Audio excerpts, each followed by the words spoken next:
শিক্ষকগণ এবং প্রিয় বন্ধুরা, 2025 সালের শিশু দিবস উপলক্ষে বক্তব্য রাখতে পারা আমার জন্য সৌভাগ্যের। আমরা সকলেই জানি, প্রতি বছর 14ই নভেম্বর পণ্ডিত জওহরলাল নেহেরুর জন্মদিনে শিশু দিবস পালিত হয়। চাচা নেহেরু আমাদের দেশের প্রথম প্রধানমন্ত্রী হিসেবে নেতৃত্ব দিয়েছিলেন এবং শিশুদের প্রতি তার গভীর স্নেহের জন্য প্রজন্মের পর প্রজন্ম তাকে শ্রদ্ধা করে।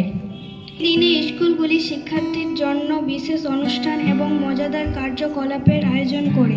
শিশুরা মূল্যবান এবং ভালোবাসা ও শ্রদ্ধার যোগ্য। এই দিনটি আমাদের শিশুদের অধিকার এবং শিক্ষা রক্ষা করার কথা মনে করিয়ে দেয়। শিক্ষক মণ্ডলী এবং আমার প্রিয় বন্ধুরা, আজ আমরা যখন 2025 সালে শিশু দিবস উদযাপন করতে একত্রিত হচ্ছি, তখন এই অনুষ্ঠানের তাৎপর্য বোঝা গুরুত্বপূর্ণ। শিশু দিবস প্রতি বছর 14ই নভেম্বর পণ্ডিত জওহরলাল নেহেরুর জন্মবার্ষিকীর সাথে মিলে যায়। চাচা নেহেরু, যাকে ভালোবাসার সাথে ডাকা হয়, ভারতের প্রথম প্রধানমন্ত্রী ছিলেন এবং আধুনিক ভারত গঠনে গুরুত্বপূর্ণ ভূমিকা পালন করেছিলেন। পণ্ডিত নেহেরু শিশুদের অধিকারের প্রতি আগ্রহী ছিলেন এবং বিশ্বাস করতেন যে শিক্ষা একটি উন্নত জাতির ভিত্তি। তিনি বিখ্যাতভাবে বলেছিলেন, আজকের শিশুরাই আগামীকালের ভারত গড়বে। পরে শিশুরা তাকে চাচা নেহেরু বলে ডাকত। তিনি বলতেন, আজকের শিশুরাই হলো আগামী দিনের ভারতের ভিত্তি। আমরা যেখানেই থাকি না কেন, একটি যত্নশীল সম্প্রদায় গড়ে তুলে আমাদের দায়িত্বশীল হতে হবে।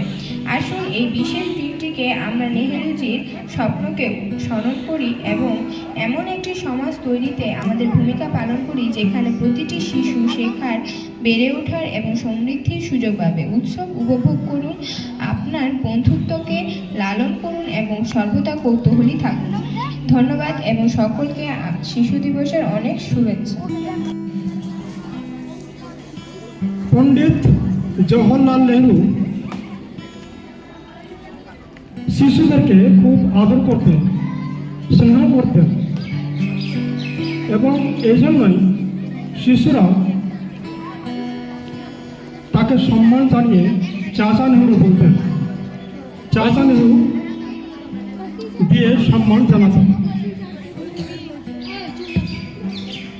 এক উন্নত ভারতের যেখানে শিশুরা অধিকার নিয়ে এগিয়ে চলবে।